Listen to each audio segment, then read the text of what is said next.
Olá pessoal do segundo ano, a aula de hoje a gente vai dar continuidade à aula 1, né, América Portuguesa. Então na aula 1 eu falei basicamente da chegada dos portugueses e da questão política, da divisão política do Brasil. Nessa aula 2 falar um pouquinho de economia e da sociedade do Brasil colônia. Então 1530, Portugal resolve colonizar definitivamente o Brasil, com medo da ameaça de invasão estrangeira, principalmente dos franceses, e porque o comércio com as Índias deu uma diminuída, estava declinando. Então, Portugal resolve colonizar o Brasil e, para isso, ele quer escolher um produto para servir de base para a colonização, produto principal. Ele precisa também encontrar capital para poder plantar, ou seja, dinheiro para plantar, e a mão de obra que vai ser utilizada, porque nada disso se encontra na colônia. Então a primeira, o produto vai ser escolhido a cana-de-açúcar, porque o seu principal derivado, o açúcar, tem um valor gigantesco na Europa. Então vou escolher a cana-de-açúcar porque o solo permite sua plantação e porque na Europa o valor dele é elevado. Além disso, Portugal já tinha experiência com a cana-de-açúcar nas suas ilhas, em Cabo Verde, Ilha da Madeira, São Tomé e Príncipe. Então já existia uma experiência portuguesa, não é algo que eles estão partindo do zero. Então vai ser escolhido a cana-de-açúcar e nós vamos ter aí a implantação de vários engenhos pelo Brasil. Da onde virá esse dinheiro para fazer o engenho? Então, primeiramente, de empréstimos. Os comerciantes portugueses, italianos, holandeses vão financiar a construção desses engenhos no Brasil. Então eu pego o dinheiro emprestado e devolvo lá na frente. Então, primeiramente são os empréstimos. Depois, quando a economia colonial começa a crescer, os engenhos começam a dar muito dinheiro, vão ser o próprio comércio colonial que vai bancar a construção de novos engenhos. Então o dinheiro já vai ser gerado no próprio Brasil sem precisar do exterior. E por último, a mão de obra. Quem vai trabalhar nos engenhos? Inicialmente eu pego o que está mais perto, óbvio, que são os indígenas. Então vai haver a escravização dos indígenas, principalmente através das guerras justas. O que são as guerras justas? Os europeus vêm para cá. Lembrando, a justificativa da colonização é levar a religião para os povos indígenas. Então eu vou catequizar os índios. E aqueles que não aceitarem ser catequizados vão ser escravizados. Os que aceitarem o cristianismo vão trabalhar para mim do mesmo jeito, porque o trabalho dignifica o homem. Então, primeiro, a escravidão indígena, principalmente no século XVI, embora a escravidão indígena vá percorrer aí quase que todo o período colonial. Então, primeiro, o índio. Já no século XVII, finalzinho do século XVI já começa, mas principalmente no século XVII, a escravidão principal vai ser do africano. E aí nós temos uma série de motivos para isso. Primeiro, que são poucos os indígenas, embora nós tenhamos milhões de índios quando chegaram os portugueses, muitos deles já começam a morrer por causa da guerra e doenças. Outros fogem para a Amazônia. Então eles vão cada vez mais para dentro do território que depois viria a ser Brasil, que naquela época ainda era América Espanhola. Então os índios são poucos, não dá para, não fornecem mão de obra suficiente para os meus engenhos. Segundo, o africano está mais acostumado com o tipo de trabalho que o português emprega. Então o africano já está mais acostumado com o ritmo de trabalho do português. Não confundir com o preconceito lá histórico da preguiça indígena, que isso a gente já desmitificou lá nas aulas do começo do ano.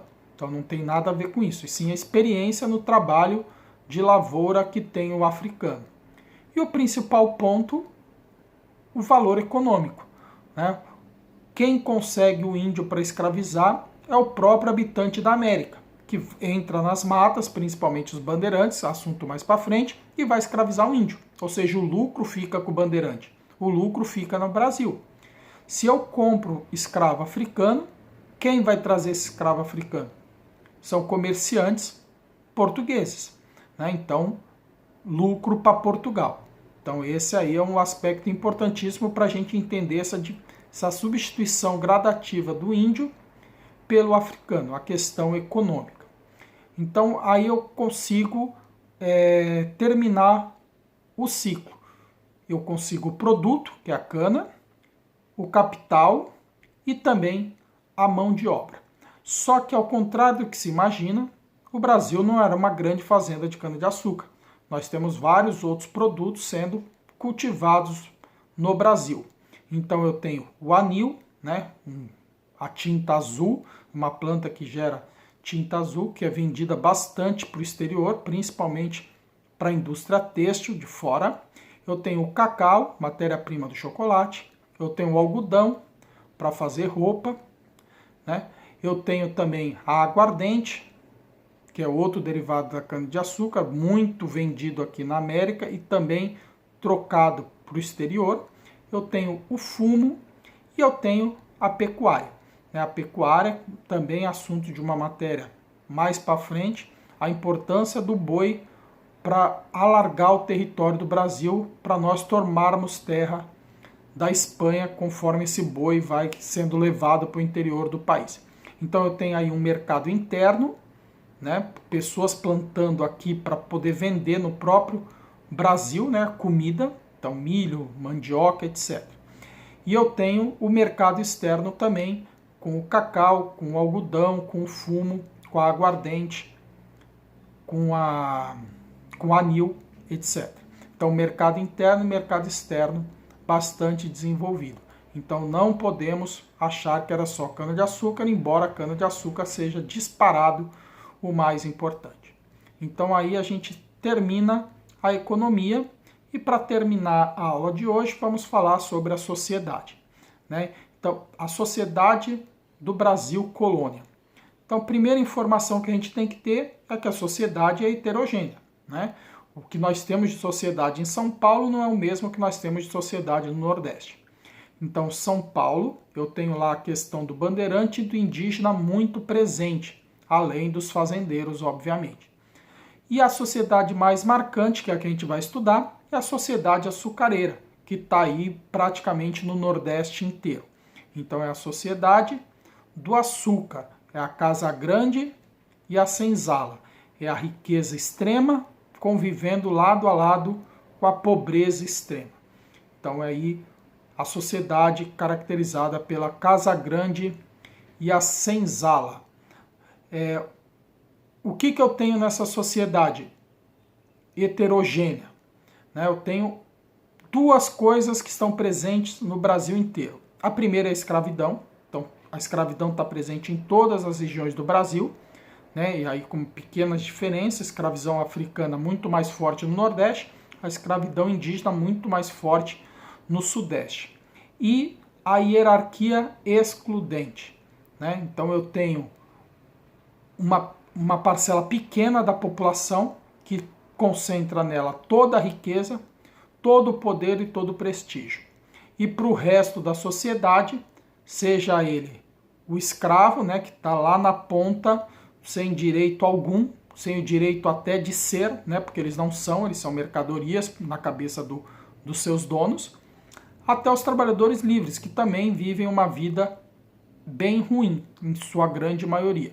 Então é a sociedade excludente e a escravidão são duas características que estão aí em todo o Brasil. E especificamente a sociedade açucareira, principalmente do Nordeste, nós vamos ter algumas classes sociais aí. Em primeiro lugar, o senhor do engenho, né, que é o dono do engenho, é o dono dos escravos e é o dono da sua própria família, naquela característica da sociedade patriarcal. Então esse senhor de engenho tem o poder econômico, tem o poder político e vai ter o poder também militar. Ele manda na sua região e ele vai ser importante para a gente entender o Brasil até a Primeira República, matéria lá do 9º ano. Então é o senhor de engenho. Abaixo dele nós temos os comerciantes, né? É o cara que vai trazer mercadorias da Europa para a América Portuguesa, para o Brasil. é o cara que vai levar as mercadorias para a Europa e é o cara que vai principalmente fazer o comércio de escravos. Então esse comerciante muitas vezes enriquece muito e consegue ele mesmo fazer o seu engenho, porque não importa a riqueza que ele tenha, o poder está com o senhor do engenho. Então ele vai ser também proprietário de um engenho ou vai se casar com a filha de algum fazendeiro. Então aí eu tenho o comerciante, que seriam os outros ricos do Brasil, embora sem o poder político inicialmente. Abaixo deles nós temos os trabalhadores livres, que são as pessoas que prestam serviço para o senhor de engenho. Então é o feitor, é o mestre de açúcar, é o carpinteiro, o pedreiro. Então ele recebe um salário, ele recebe pelo serviço, embora ele tenha uma vida bem ruim também. E lá na base da pirâmide, o escravo, né, sem direito, sem nenhuma perspectiva. E mesmo dentro dos escravos a gente tem uma divisãozinha, é o escravo do campo, né, que é o que mais sofre. Temos o escravo doméstico e o escravo especialista, que consegue trabalhar com a cana, consegue moer, então ele tem uma vida um pouquinho menos pior, embora a gente tenha que ter a ideia dele como mercadoria. Tá certo, pessoal?